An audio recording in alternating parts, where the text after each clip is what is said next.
বন্ধুরা, আমি এখন আছি থাইল্যান্ডের সাফারি পার্কে। আমরা এখন যাচ্ছি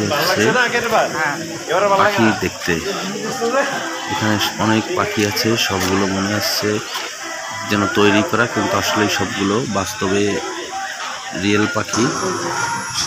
এখান থেকে আমরা যাচ্ছি এখন অ্যাকুরিয়ামে।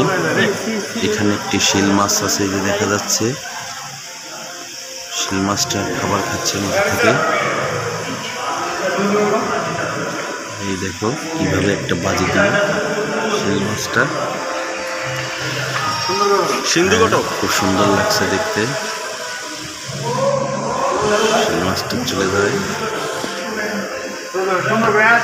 সেখান থেকে এখন আমরা বেরিয়ে যাচ্ছি। অ্যাকুরিয়াম থেকে বেরিয়ে আসলাম প্রায়